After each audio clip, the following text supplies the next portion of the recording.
Hello everyone, welcome to Ravi Aditi classes. Friends, आज की video में हम स्टार्ट कर रहे हैं आपके लिए एक न्यू सीरीज़ जो कि है 500 टॉप जीके जीएस के टॉपिक्स। तो फ्रेंड्स, यहाँ पे ये जो सीरीज़ है इसका ये पहला वीडियो है जहाँ पे हम सन जीके को डिस्कस करेंगे। तो सन से रिलेटेड जितने भी टॉप 40 एमसीक्यूज़ हैं ना, उनको हम इस वीडियो में डिस्कस करने वाले हैं। ध्यान रखिए फ्रेंड्स, ये जो वीडियोज़ आएंगी इसमें जो है आपके लिए मैं जितने भी प्रीवियस ईयर के क्वेश्चंस होते हैं उनको भी इंक्लूड करने वाली हूँ, और सारे इंपॉर्टेंट पॉइंट्स जो भी होंगे, राइट, जीके जीएस के जो भी मोस्ट इंपॉर्टेंट टॉपिक्स हैं, तो उनसे सभी इंपॉर्टेंट इन्फॉर्मेशन मैं आपको देने वाली हूँ। तो आपको ये सीरीज़ जो है फ्रेंड्स फॉलो कर लेना है। तो इसके लिए आप चैनल को सब्सक्राइब ज़रूर कर लीजिए। यहाँ पे हम सारे इंपॉर्टेंट क्वेश्चंस को यहाँ पे डिस्कस करेंगे। ओके। और इसके साथ फ्रेंड्स, हाल ही में ना आपके लिए 25,000 वाली बुक जो है ये लॉन्च की गई है जीके जीएस की। तो इसको भी आप ज़रूर ले लीजिए। इससे जो है ये वीडियो और साथ में वो जो बुक है, इन दोनों का अगर आप कंप्लीट अच्छे से पढ़ लेते हैं तो काफ़ी अच्छा रिजल्ट आपको देखने को मिलेगा जीके जीएस में। ओके, चलिए तो वीडियो को स्टार्ट करेंगे फ्रेंड्स। और यहाँ पे देखिए हमारी वेबसाइट है जिसके बारे में मैं आपको आगे बताती हूँ। पहले हम वीडियो को स्टार्ट कर लेते हैं, राइट। चलिए, तो सबसे पहले बात कर लेते हैं कुछ important points about sun, right. तो देखिए फ्रेंड्स, यहाँ पे कंपोजिशन की बात की जाए सन की, तो primarily composed of hydrogen and helium with trace amounts of other elements. तो अगर आपसे एग्जाम में पूछा जा रहा है कि मोस्ट जो यहाँ पे कंपोजिशन में सन के क्या होता है, तो यहाँ पे फ्रेंड्स हाइड्रोजन होता है, ठीक है, जो कि है अबाउट 73%। तो आपको डिफरेंट सोर्सेज में ना डिफरेंट परसेंटेज देखने को मिलेगा, बट मैं आपको यहाँ पे विकीपीडिया के अनुसार बता रही हूँ 73% हाइड्रोजन जो है सन में पाया जाता है, और हीलियम की जो मात्रा है ये कितनी है, ये 25% है। और अदर एलिमेंट्स भी हैं जो कि काफ़ी कम अमाउंट में यहाँ पे पाए जाते हैं। तो यहाँ पे जो मोस्ट इंपॉर्टेंट यानी कि जो मोस्ट अमाउंट में पाया जाने वाला कोई एलिमेंट है तो फ्रेंड्स ये है हाइड्रोजन एंड हीलियम, जो कि है 73% एंड 25%। आई होप आपको ये क्लियर है। Next, energy source. तो यहाँ पे जो सन की एनर्जी है ये कहाँ से आती है, कौन से प्रोसेस से आती है, इसकी बात की जाए तो यहाँ पे सन में देखा जाता है फ्रेंड्स न्यूक्लियर फ्यूजन। है क्या न्यूक्लियर फ्यूजन, इसके बारे में बात करें, where hydrogen atoms combine to form helium releasing massive amounts of energy. तो देखिए यहाँ पे फ्रेंड्स न्यूक्लियर फ्यूजन और एक न्यूक्लियर फिजन होता है, ठीक है। तो सन में देखा जाता है न्यूक्लियर फ्यूजन, जहाँ पे हाइड्रोजन एटम्स जो होते हैं ये कंबाइन करके फॉर्म करते हैं हीलियम एटम को, और इससे जो है एनर्जी का फॉर्मेशन होता है सन में। ओके, नेक्स्ट पॉइंट देखिए friends, the sun is estimated to be 4.6 billion years old. तो सन की अगर आपसे एज पूछी जा रही है फ्रेंड्स तो ये है 4.6 बिलियन ईयर्स ओल्ड। ओके, तो ये एस्टिमेटेड है। आई होप आपको ये भी क्लियर है। अब आगे बढ़ेंगे और बात करते हैं स्ट्रक्चर ऑफ सन, ठीक है। सन में कौन कौन से यहाँ पे लेयर्स हैं, उनकी ये प्रॉपर्टीज़ क्या है, इसके बारे में डिस्कस कर लेते हैं। तो सबसे पहले आता है कोर, जो कि इनर मोस्ट रीजन होता है जहाँ पे न्यूक्लियर फ्यूजन होता है। अभी हमने बात की थी न्यूक्लियर फ्यूजन की, ये कहाँ पे देखा जाता है, कोर में देखा जाता है, ठीक है। पिक्चर में आप देख सकते हैं यहाँ पे। तो सबसे अंदर का जो रीजन है ये है फ्रेंड्स कोर। इसके बाद आता है radiative zone. Energy from the core is transported outward through radiation. तो रेडिएशन के प्रोसेस से ना ये जो यहाँ पे न्यूक्लियर फ्यूजन के थ्रू एनर्जी प्रोड्यूस हुई वो आती है यहाँ पे रेडिएटिव जोन में। नेक्स्ट देखिए द कन्वेक्टिव जोन। तो यहाँ पे क्या होता है, energy is transported by movement of hot gas. तो रेडिएटिव जोन से कन्वेक्टिव जोन में फ्रेंड्स यहाँ पे एनर्जी जो है अगेन ट्रांसपोर्ट होता है। नेक्स्ट देखेंगे आप photosphere, the visible surface of the sun. तो ये जो है विजिबल सरफेस होता है सन का। नेक्स्ट क्रोमोस्फीयर क्या आता है, तो a thin layer above the photosphere. तो फोटोस्फीयर के ऊपर एक थिन लेयर होती है, आप देख सकते हैं पिक्चर में, ये है फोटोस्फीयर। तो इसके ऊपर एक थिन लेयर होती है जिसे हम क्रोमोस्फीयर कहते हैं, आप देख सकते हैं, ये है क्रोमोस्फीयर। और सबसे इंपॉर्टेंट जो कि काफ़ी एग्जाम्स में पूछा जाता है ये है friends corona, the outermost layer of the sun's atmosphere extending millions of kilometre into space. तो यहाँ पे फ्रेंड्स जो आउटर मोस्ट लेयर होता है सन का उसे हम कोरोना कहते हैं, राइट। तो काफ़ी एग्जाम्स में ये क्वेश्चन आ चुका है, तो इसको आप यहाँ पे डबल स्टार कर लीजिएगा। इसके बारे में हम फर्दर आगे डिस्कस करेंगे। ओके, चलिए आगे बढ़ते हैं और सन के कुछ ऑर्बिटल कैरेक्टरिस्टिक्स के बारे में बात कर ले कि इसका ब्राइटनेस कितना होता है, डिस्टेंस कितना है अर्थ से, ऐसे कुछ इंपॉर्टेंट पॉइंट्स। तो सबसे पहले आता है फ्रेंड्स मीन डिस्टेंस। तो मीन डिस्टेंस कितनी है अर्थ से यहाँ पे सन की, तो ये है फ्रेंड्स 1 एस्ट्रोनॉमिकल यूनिट, जो कि इक्विवेलेंट होती है 1.496 इंटू 10⁸ किलोमीटर से, जो कि अगेन इक्विवेलेंट है 150 मिलियन से। ओके, विजुअल ब्राइटनेस की बात की जाए, विजुअल ब्राइटनेस क्या होता है, जो अर्थ से यहाँ पे हम सन को देखते हैं वो ब्राइटनेस वो होती है फ्रेंड्स -26.74। एब्सोल्यूट मैग्नीट्यूड यहाँ पे 4.83 है। स्पेक्ट्रल क्लासिफिकेशन की बात करें तो ये है G2V। नेक्स्ट देखिएगा यहाँ पे मेटालिसिटी कितनी है, ये है Z = 0.0122। एंड एंगुलर साइज है सन का friends 31.6 to 32.7 minute of arc. तो ये कुछ ऑर्बिटल कैरेक्टरिस्टिक्स हैं जिसको आप ध्यान रखें। आगे बढ़ेंगे और देखिए कुछ इक्वेटर यहाँ पे फिजिकल कैरेक्टरिस्टिक्स की बात कर लें तो यहाँ पे रेडियस कितना है सन का, ये है 6,95,700 किलोमीटर। तो आपको यहाँ पे ये सभी पॉइंट्स याद नहीं रखने हैं, आपको ये याद रखना है कि सन से इसका यहाँ पे कंपैरेटिवली जो रेडियस है या सर्कमफ्रेंस है वो कितना ज़्यादा है। तो जैसे आप देख सकते हैं अर्थ से 109 टाइम्स बिगर है यहाँ पे सन का रेडियस, अगेन सर्कमफ्रेंस भी 109 टाइम्स बिगर है। नेक्स्ट देखिए बात करें वॉल्यूम की, तो वॉल्यूम जो है इसका 13 लाख टाइम बिगर है देन अर्थ। अब नेक्स्ट देखेंगे मास, तो मास भी जो है देख सकते हैं आप 3,33,000 बिगर है देन अर्थ। नेक्स्ट देखेंगे एवरेज डेंसिटी जो कि 0.255 टाइम्स है ऑफ अर्थ। और नेक्स्ट है फ्रेंड्स सेंटर डेंसिटी जो कि 12.4 देन है अर्थ। और टेम्परेचर की बात की जाए तो टेम्परेचर आप देख सकते हैं फोटोस्फीयर की टेम्परेचर जो है 5772 केल्विन होती है, एंड कोरोना की जो यहाँ पे फ्रेंड्स टेम्परेचर है ये है 5 × 10⁻6 केल्विन। ओके, तो ये कुछ इंपॉर्टेंट पॉइंट्स थे फ्रेंड्स जो आपको यहाँ पे याद रखने हैं। आई होप आपको सारे पॉइंट्स यहाँ पे क्लियर हैं। आगे बढ़ेंगे और MCQs को डिस्कस कर लेते हैं। आई होप फ्रेंड्स मैंने अभी तक जितने भी आपको इन्फॉर्मेशन प्रोवाइड की है वो आपको क्लियर है, ठीक है। अगर आपको कहीं पे भी डाउट है फ्रेंड्स तो आप हमें कमेंट करके आप पूछ सकते हैं। चलिए अब स्टार्ट करते हैं क्वेश्चंस को। फर्स्ट क्वेश्चन है the light of the sun takes about dash minute to reach the earth. तो देखिए यहाँ पे फ्रेंड्स आपसे क्वेश्चन में क्या पूछा जा रहा है कि जो लाइट होती है सन की वो अर्थ में रीच करने के लिए कितना टाइम लेती है, ठीक है। तो इसका जो करेक्ट आंसर है, देखिए यहाँ पे ऑप्शंस जो हैं एक्यूरेट नहीं दिए गए हैं, आपको सिर्फ मिनट्स में बताना है। तो इसका राइट आंसर हो जाएगा फ्रेंड्स ऑप्शन नंबर सी 8, ठीक है। तो 8 मिनट्स एक्यूरेट बात की जाए तो फ्रेंड्स 8 मिनट 20 सेकेंड लगता है अर्थ सन की जो लाइट है वो अर्थ में पहुंचने के लिए। ओके, चलिए अगला क्वेश्चन देखिएगा the origin of sun was approximately how many years before the present age. तो ये भी हमने डिस्कस किया हुआ है फ्रेंड्स यहाँ पे कि देखिए जो सन का ओरिजिन है ना, वो कितने ईयर्स का बताया जाता है। तो इसका राइट आंसर है फ्रेंड्स ऑप्शन नंबर ए 4.6 बिलियन ईयर्स। ये हमने वीडियो के स्टार्टिंग में ही डिस्कस किया था, ठीक है। अगला क्वेश्चन देखिएगा the sun is about dash kilometre from away from the earth. तो बेसिकली फ्रेंड्स यहाँ पे आपसे ये पूछा जा रहा है कि जो सन है इसका अर्थ से डिस्टेंस कितना है ना, ये आपका क्वेश्चन है।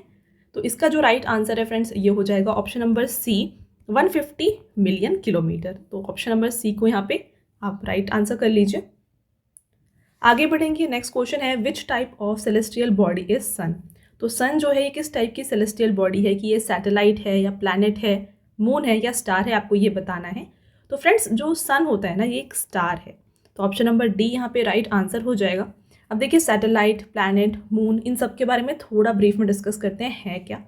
तो सबसे पहले बात आती है सैटेलाइट। तो सैटेलाइट दो प्रकार के होते हैं, सबसे पहले एक होता है नेचुरल सैटेलाइट और दूसरा होता है आर्टिफिशियल, ठीक है। तो यहाँ पे जो नेचुरल सैटेलाइट है इसके हम एग्जाम्पल्स में डिस्कस करेंगे ताकि आपको समझने में आसानी हो।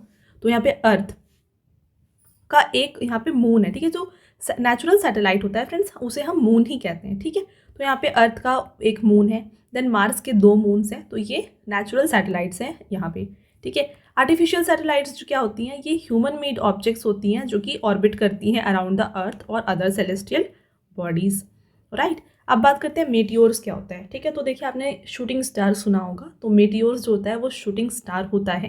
यहाँ पे देखिए meteors are small piece of rock और metal that streak across the sky when they enter the earth atmosphere, ठीक है। तो ये छोटे छोटे पीस ऑफ रॉक होते हैं जो कि स्काई में आपको देखने को मिलेंगे, ओके। इसे हम शूटिंग स्टार के नाम से भी जानते हैं। अब प्लैनेट्स, तो प्लैनेट्स फ्रेंड्स ये क्या होते हैं, तो ये भी अगेन एक सेलेस्टियल बॉडीज़ हैं जो स्टार के अराउंड रिवॉल्व करती हैं। तो यहाँ पे हमारे सोलर सिस्टम में कितने टोटल प्लैनेट्स हैं, टोटल 8 प्लैनेट्स हैं, Mercury, Venus, Earth, Mars, Jupiter, Saturn, Uranus and Neptune, okay. अगला क्वेश्चन देखिएगा when the earth is closest to the sun it is known as. तो आपको बताना है कि जब अर्थ सन के सबसे क्लोजेस्ट होता है तो हम उसे क्या कहते हैं, ठीक है। तो यहाँ पे देखिए फ्रेंड्स जब भी सन अर्थ के क्लोजेस्ट होगा उसे हम पेरिहीलियन कहेंगे, और वहीं अगर आपसे पूछा जाए कि अगर अर्थ और सन सबसे दूर हैं, फार्थेस्ट हैं, तब इसे क्या कहते हैं, इसे हम कहते हैं एपीहीलियन। तो ये दोनों पॉइंट आप यहाँ पे याद रखें। सिमिलर वे में फ्रेंड्स अगर आपसे मून और यहाँ पे अर्थ के बारे में पूछा जाए, अगर मून और अर्थ यहाँ पे क्लोजेस्ट है ना, तो इसे हम क्या कहते हैं, इसे हम कहते हैं फ्रेंड्स पेरिगी, ओके, और अगर फारदेस्ट है इसे हम क्या कहेंगे, इसे कहा जाता है फ्रेंड्स एपोजी। ठीक है, तो ये तो कुछ टर्म्स हैं जो आपको याद रखना है, perihelion, aphelion, perigee and apogee. Okay, आगे बढ़ते हैं। Next question, comet revolve around. तो यहाँ पे जो कॉमेट्स होते हैं वो किसके अराउंड रिवॉल्व करते हैं, ये रिवॉल्व करते हैं अराउंड द सन। तो option number A right answer है। नेक्स्ट क्वेश्चन है, what is the temperature of sun core और inner part of the sun. तो ये हमने फ्रेंड्स टैबुलर फॉर्मेट में डिस्कस किया है। जो सन का कोर है इसका टेम्परेचर जो होता है ये होता है अबाउट 1.5 करोड़ डिग्री सेल्सियस। अगला question, which of the following gas is predominant in sun. तो आपको बताना है फ्रेंड्स कि यहाँ पे कौन सी गैस जो है सन में सबसे ज़्यादा पाई जाती है। ये भी हमने स्टार्ट में डिस्कस किया था, हाइड्रोजन जो है सबसे ज़्यादा यहाँ पे पाया जाता है। तो अगर आपसे दो कौन से ऐसे गैसेस है जो प्रीडोमिनेंटली पाए जाते हैं सन में ये पूछा जाए तो इसका राइट आंसर हो जाएगा both hydrogen and helium. Right, next question, which part of the sun is visible to human. तो ह्यूमन को राइट कौन सा पार्ट जो होता है सन का दिखता है जनरली, तो यहाँ पे फ्रेंड्स दिखता है photosphere. Right answer option number C हो जाएगा। अगला question, what is the process that powers the sun. तो सन में जो एनर्जी का प्रोडक्शन हो रहा है वो कौन से प्रोसेस से हो रहा है। तो फ्रेंड्स यहाँ पे जो प्रोसेस है ये है न्यूक्लियर फ्यूजन। ये भी हमने डिस्कस किया था, हाइड्रोजन जो उसके एटम्स हैं ये मिलके ही हीलियम एटम्स का फॉर्मेशन करते हैं और उसी से एनर्जी का प्रोडक्शन होता है। ओके, चलिए अगला question, what are sunspot. तो यहाँ पे सन स्पॉट्स क्या होते हैं। देखिए friends, dark spots on the sun surface caused by magnetic field. तो जो मैग्नेटिक फील्ड होता है इसकी वजह से डार्क स्पॉट्स आते हैं सन में, इसे हम कहते हैं सन स्पॉट। आप देख सकते हैं पिक्चर में कुछ इस तरीके के जो आप ब्लैक इमेजेस देख रहे हैं यहाँ पे स्पॉट्स, इन्हें हम सन स्पॉट्स के नाम से जानते हैं। अगला क्वेश्चन है, what is solar wind. Solar wind क्या होता है। तो a stream of charged particle flowing from the sun. तो सन से कुछ यहाँ पे चार्ज पार्टिकल होती हैं जो कि फ्लो करती हैं, उसे हम सोलर विंड के नाम से जानते हैं। फ्रेंड्स ऑप्शन नंबर ए यहाँ पे राइट आंसर है। अगला question, what is the sun's rotation period. तो यहाँ पे सन का रोटेशन पीरियड जो है फ्रेंड्स ये होता है about 25 earth days at the equator. तो ऑप्शन में देखिए फ्रेंड्स आपको इक्वेटर, पोल्स या फिर अर्थ ईयर, अर्थ डेज इस तरीके से क्वेश्चन में पूछा गया है। तो इन सभी चीज़ों के लिए अर्थ का रोटेशन जो है अलग है, तो इसके बारे में यहाँ पे हम डिस्कस कर लेते हैं। आप देख सकते हैं इक्वेटर में 25 डेज है, इस तरीके से आपको अलग अलग मिलेगा, है ना। तो मैंने आपके लिए यहाँ पे ब्रीफ में यहाँ पे इंक्लूड किया है इक्वेटर के पास अभी हम डिस्कस किया 25 डेज, राइट, जो कि एक्यूरेटली अगर आपसे पूछा जाए तो है ये 24.47 डेज। पोल्स के पास ये है 34.3 डेज। नेक्स्ट बात करें सन स्पॉट जोन्स जो हैं वहाँ पे अबाउट 27.3 डेज यहाँ पे लगते हैं। नेक्स्ट देखेंगे हायर लैटिट्यूड्स जो हैं वहाँ पे फ्रेंड्स 33.4 डेज होते हैं इसका रोटेशन पीरियड, राइट। तो इन सबको आप नोट डाउन कर लीजिएगा। तो फ्रेंड्स यहाँ पे आप देख रहे हैं मैं सभी क्वेश्चंस जो एग्जाम ओरिएंटेड हैं वही आपको बता रही हूँ। तो सन से जितने भी आपको इंपॉर्टेंट क्वेश्चन मिलेंगे ना एग्जाम्स में वो आपको इस वीडियो में मिल जाएंगे। ओके, चलिए आगे बढ़ेंगे। Next question, what is the closest star to earth. तो यहाँ पे क्लोजेस्ट स्टार कौन सा है अर्थ का, ये है फ्रेंड्स सन। नेक्स्ट क्वेश्चन है, what is the sun's apparent magnitude. तो यहाँ पे सन का अपेरेंट मैग्नीट्यूड ये हमने अगेन इनिशियली डिस्कस किया है, ये है -26.7। आपका अगला question, what is the sun's absolute magnitude. तो एब्सोल्यूट मैग्नीट्यूड जो है ये है +4.8। नेक्स्ट बढ़ेंगे आगे, what is the name of outermost layer of the sun's atmosphere. तो outermost layer of sun इसे हम कहते हैं corona. Very very important question, double star करिए, ये पूरे वीडियो का मोस्ट इंपॉर्टेंट क्वेश्चन है क्योंकि ये क्वेश्चन अक्सर एग्जाम में देखा गया है। ओके, चलिए अगला क्वेश्चन है, what is the name of inner most layer of the sun. तो अभी आपने आउटर मोस्ट देखा, इनर मोस्ट लेयर कौन सा है, तो इसका करेक्ट आंसर हो जाएगा फ्रेंड्स फोटोस्फीयर। तो ऑप्शंस में फ्रेंड्स फोटोस्फीयर है जो सबसे अंदर पे है, अगर आपको यहाँ पे कोर दिया हो तो उसको आप टिक करिएगा, ठीक है। चलिए अगला क्वेश्चन है, what is the name of region of the sun where energy is generated. तो एनर्जी का जनरेशन यानी कि न्यूक्लियर फ्यूजन कहाँ पर देखा जाता है, ये देखा जाता है इनमें से कोर में। तो option number A correct answer हो जाएगा।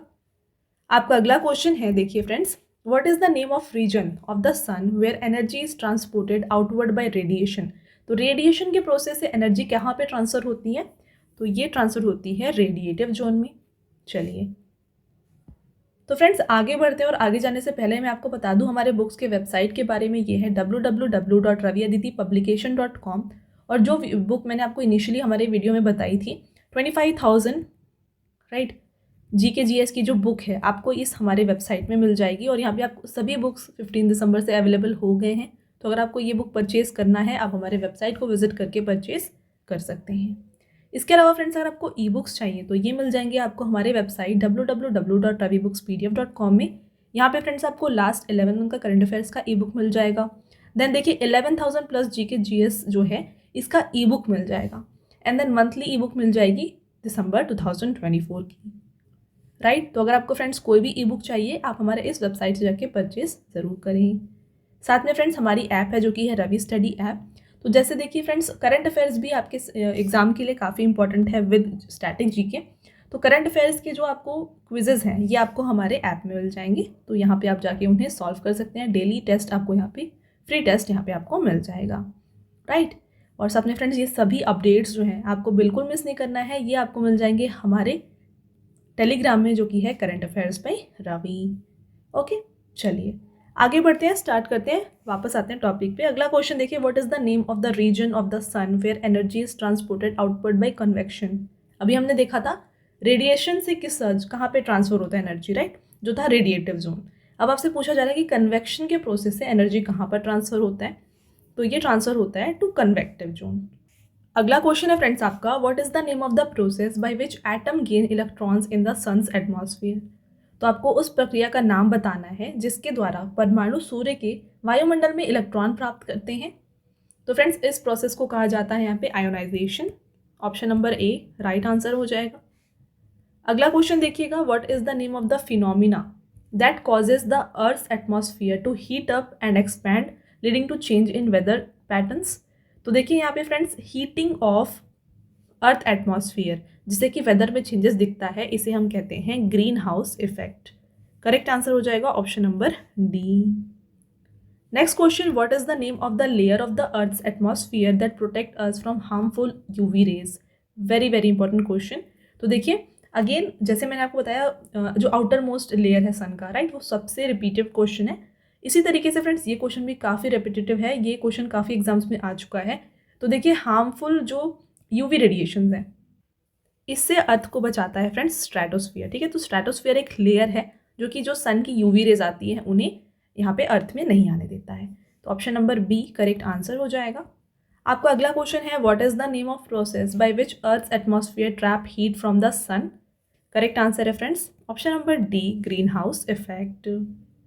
अगला question, what is the name of the gas that is primarily responsible for green house effect. तो ग्रीन हाउस इफेक्ट के लिए जो गैस रिस्पॉन्सिबल है, मेजर गैस रिस्पॉन्सिबल है, वो है friends carbon dioxide. Next question, what is the name of the international agreement that aims to reduce green house gas emission. तो आपको बताना है उस अंतर्राष्ट्रीय समझौते का नाम जिसका उद्देश्य ग्रीन हाउस गैस उत्सर्जन को कम करना है। फ्रेंड्स ये है Kyoto protocol. Correct answer option number ए है। तो क्योटो प्रोटोकॉल है क्या, तो देखिए फ्रेंड्स एक इंटरनेशनल एग्रीमेंट है जो यहाँ पे वर्क करते हैं to reduce green house emission. Green house जो गैसेस हैं उनके एमिशन को रोकने का इनका काम है। आपका अगला क्वेश्चन है, what is the name of the space craft that was launched in 1990 to study the sun. तो सन को स्टडी करने के लिए 1990 में जो स्पेस क्राफ्ट को लॉन्च किया गया था ये था Ulysses. Right answer option number C हो जाएगा। नेक्स्ट क्वेश्चन है, what is the name of the space craft that was launched in 2018 to study the sun's outer atmosphere. तो फ्रेंड्स 2018 में लॉन्च किया गया था पार्कर सोलर प्रोब को। आपका अगला क्वेश्चन है, what is the name of the phenomena that occurs when the solar flare और coronal mass ejection interact with earth's magnetic field. तो यहाँ पे देखिए फ्रेंड्स जो सोलर फ्लेयर है अगर वो अर्थ के मैग्नेटिक फील्ड से इंटरैक्ट करती है तो वहाँ पे देखा जाता है geomagnetic storm. Option number C right answer हो जाएगा।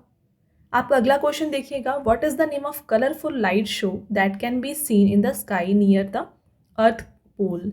तो अर्थ के पोल के पास जो कलरफुल लाइट शो देखने को मिलती है उस प्रोसेस को हम क्या कहते हैं। इसे फ्रेंड्स कहा जाता है ऑरोरा बोरियालिस या फिर ऑरोरा ऑस्ट्रियालिस। ऑप्शन नंबर सी यहाँ पे राइट आंसर हो जाएगा। तो यहाँ पे ऑरोरा बोरियालिस जो है इसे हम नॉर्दर्न लाइट्स के नाम से भी जानते हैं, नॉर्दर्न लाइट्स, ठीक है। ये नॉर्दर्न हेमिस्फीयर में देखने को मिलती है। इसी तरीके से फ्रेंड्स ऑरोरा ऑस्ट्रियालिस जो है ये सदर्न लाइट्स के नाम से जाना जाता है और ये सदर्न हेमिस्फीयर में आपको देखने को मिलती है। तो यहाँ पे बोथ ऑफ द अबव यहाँ पे राइट आंसर हो जाएगा। नेक्स्ट क्वेश्चन है which is the country that is known as land of midnight sun. इसका राइट आंसर है नॉर्वे। अगला क्वेश्चन देखिएगा which of the following part of sun is visible at the time of eclipse. तो यहाँ पे देखिए friends, जो सूर्य ग्रहण होता है उस समय पर सन का कौन सा पार्ट दिखता है, तो उस समय दिखता है फ्रेंड्स कोरोना।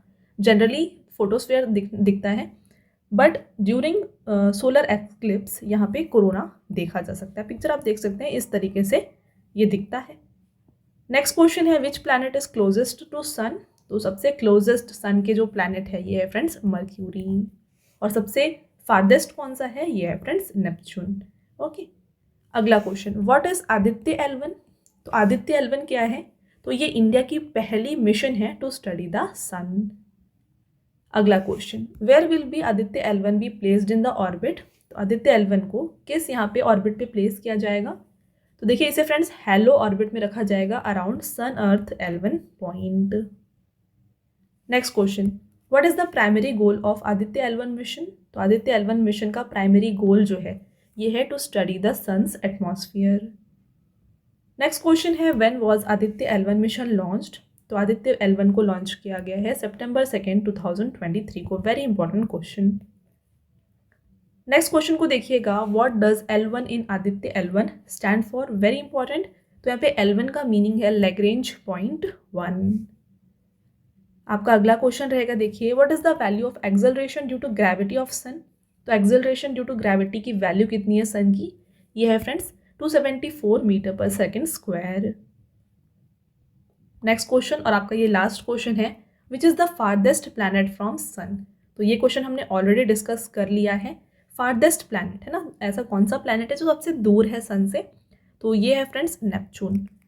तो यहाँ पे राइट आंसर जो है ना ऑप्शन नंबर बी है। राइट, तो ये हो गए फ्रेंड्स आपके टॉप 41 मोस्ट इंपॉर्टेंट क्वेश्चन सन से रिलेटेड, और मैंने आपको इनिशियली जो है थ्योरी पोर्शन में काफ़ी सारे इंपॉर्टेंट पॉइंट्स बता दिए थे सन के। राइट, चलिए तो अब आता है फ्रेंड्स आपका टेस्ट क्वेश्चन। वीडियो अगर आपने अच्छे से देख लिया है, इसका आंसर आप काफ़ी इजीली दे सकते हैं। पहला क्वेश्चन है the light of the sun takes about dash minutes to reach the earth. तो कितना टाइम लगता है ये आप हमें कमेंट करके बताएं। एक्यूरेट अगर आपको याद है जो मैंने आपको बताया तो वो भी आप बता सकते हैं। नेक्स्ट क्वेश्चन है when was Aditya L1 mission launched. तो आदित्य L1 मिशन को कब लॉन्च किया गया है ये भी आंसर बताएं। अगला टेस्ट क्वेश्चन है when the earth is closest to sun it is known as. तो अर्थ जब सन से क्लोजेस्ट होता है इसे हम कौन से प्रोसेस के नाम से जानते हैं, ये भी आप हमें कमेंट करके बताएं। तो ये तीनों आपके टेस्ट क्वेश्चंस हैं। साथ में मैंने आपको हमारे वेबसाइट के बारे में बताया, ये है www.raviaditipublication.com। यहाँ पर आपको 25,000 GK GS की जो बुक है ये मिल जाएगी। राइट, तो यहाँ पे आप जाके इस वेबसाइट से इसे परचेज कर सकते हैं। इसके अलावा फ्रेंड्स अगर आपको ई बुक्स चाहिए तो ये आपको हमारे वेबसाइट www.ravibookspdf.com पर मिल जाएंगी।